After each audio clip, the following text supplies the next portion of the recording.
Good morning and welcome, or rather, welcome back to newspaper review segment.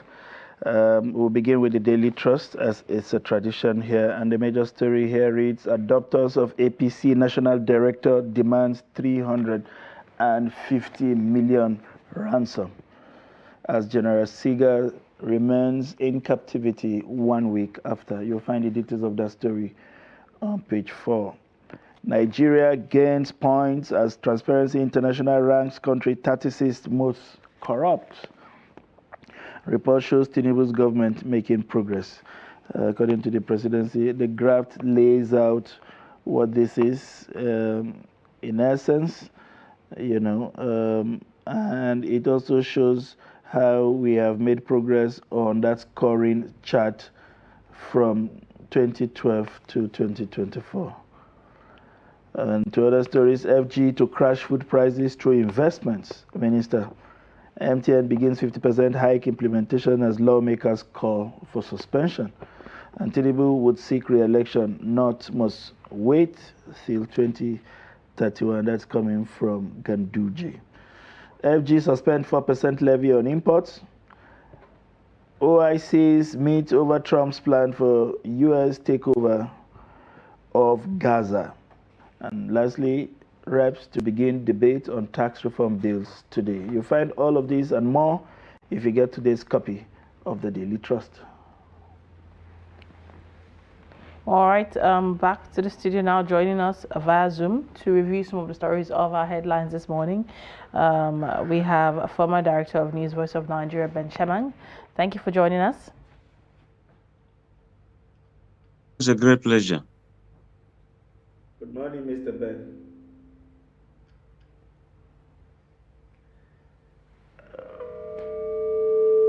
All right, I understand you can hear me. We will begin with a story today that falls within the purview of your core competence, which is around security, the adoption of the APC National Director, where 250 million ransom has been asked. And of course, it has taken 1 week since the adoption of General Seeger, and not much has been heard about it. What's your initial impression of these two stories? Honestly, I was thinking it's so impossible that some kidnappers, some Boy Scouts, though armed, but I was told that he was also not with his bodyguards, probably believing in the system that things are becoming normal. It's also a pity that a politician of note, a member of the ruling People's APC, is also being held. Now that tells you how vulnerable every other person is. If people of this caliber are being kidnapped, they are being held, and the kidnappers are actually making communications, making some advances, give this.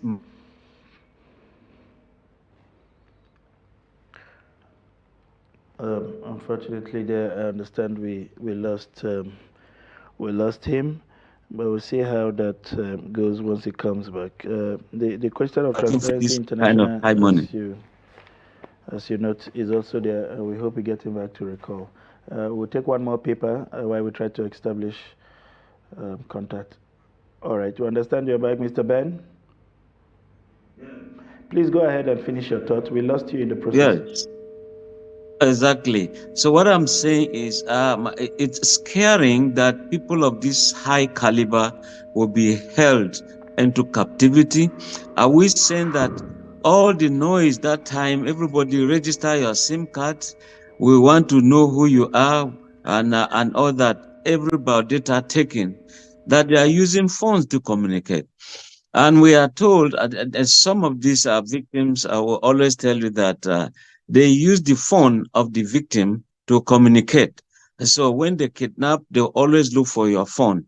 But does it mean that we cannot trace that phone, even if the SIM card is thrown away? Are we saying that that phone cannot be traced? It could be traced via the registration number, the serial number rather, of that very phone. So why is it that our security agencies cannot storm these areas and set free their general and set free the high-ranking officer of APC and also others? There's one from Kaura, Yakubu Lantana, still being held.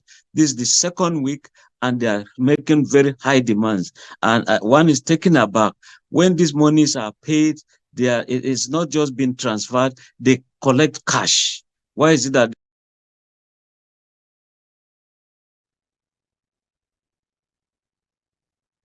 30 Nigerians, of course, would be what appears to be multiple increases of tariffs across board. MTN has increased tariff by 50%.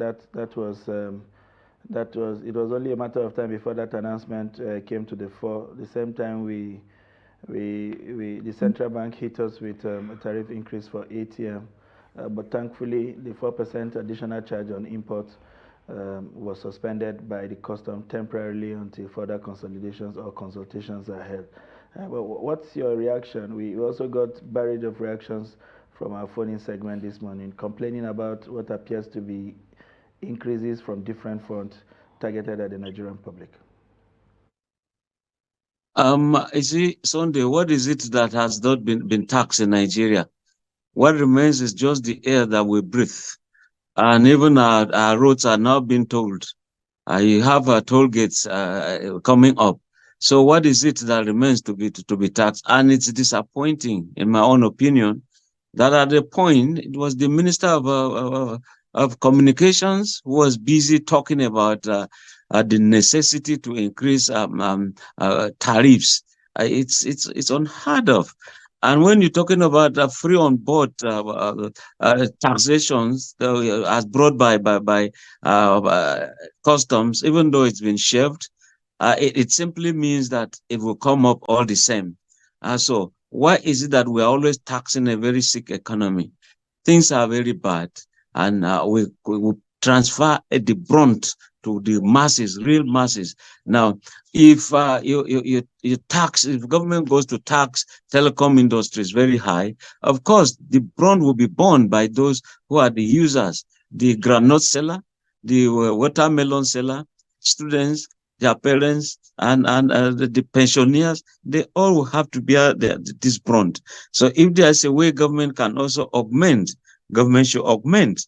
And by the time they give reasons, they say, look, we have a generating sets at the towers or masts. We need to pay diesel, pay security men, protect the environment. Now, everything will now be borne by the consumer. So left or right, center, forward, you are in the center, you are always at the receiving end. Government should just simply look at it. As the highest, look at the developed economies. They will not impose taxes or taxation just anyhow on their citizens. Thank you very much for that. Now, on Daily Trust, we have a story from Ganduje. They are saying that Tinubu will reseek election. The North must wait till 2031. We see that a lot of politicking has been going on, and we also have a story on Guardian with El Rufai saying that APC would implode, given the statement of Ganduje and what Boala has said over time. What's your take on all that is playing out in political space so far? I think El Rufai should be fizzling out of relevance, because all the noise we were hearing in Kaduna State, you go try to plot El Rufai's achievements, you don't see them. You don't see them. They've gone into oblivion, disappeared like vapor, smoke into the sky. You should just relax. As for Ganduje, I think it's too early as far as I'm concerned. I mean, how old is the APC government that we're already talking of? No, everybody should wait till 2031 before the North gets it. You see, politicking, they are still campaigning, so to speak. They should start giving us dividends of democracy. Why is he not talking about the general being kidnapped? Why is he not talking of a member of his own party, his own rightful man being taken, being held by bandits? and he's not saying all of that. I think too many things are wrong, and that is why they should be careful. They shouldn't be too boastful. These youths, the sea of youths, they are seeing the Gen Zs, they are voters, and by the time they say no, their no remains no. We've seen of recent that sitting governments have been voted out, except otherwise there are plans to do some rigging. But all the same, I think that Ganduji's outburst is too much. It shouldn't be the thing at all. Let there be governance first before the time of campaign. He's already running campaigns when EFCC INEC has not rolled out campaign programs. So he's guilty of violating electoral laws. You have 30 seconds to please respond to my next question. What's your impression of the latest Transparency International ranking of Nigeria on the corruption index? We improved by 1 point. We gained about 4 places. Is this something to celebrate? Well, I'm not sure it's anything to be joyful about. I don't think so. So all we need to do is to just up our ante, make things very clear, simple, and straightforward. Whatever you are doing, let others know. And that's why the Minister of Information is saying that the president is directing ministers to speak to the people. Open your doors, let them know. Open your files, let them know. Nothing to be hidden. If that is adhered to, I believe by next year, the rating will increase. Meanwhile, I want to also join people of Southern Kaduna. I've seen that there's now the specialized science university in Kachia. So we joined the government. We are happy that someone somewhere has turned around to see that the people of Southern Kaduna deserve to be part of this country, unlike what we were seeing before. So we thank him. In time to be part of this show always, and it's the second time running I'm observing that you are without your chieftaincy cap.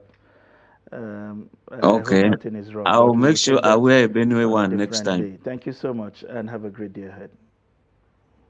Great.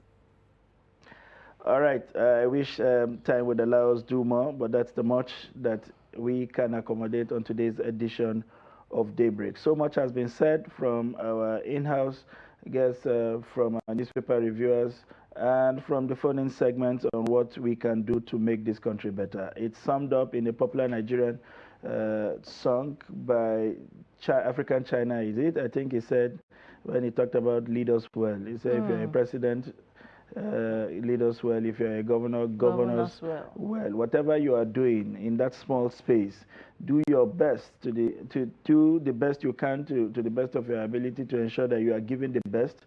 And it is only in those pockets of small best that we can do a bigger best as a country and ultimately give ourselves the kind of name that we'll be proud of, that will go before us to open doors and to attract goodies back to our country. I'm Sunday Michael Ogu. We will do this again tomorrow.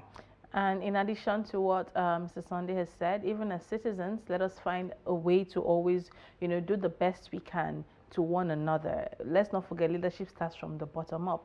It's not from the top. People that are leaders come from the society, and the society puts them in power.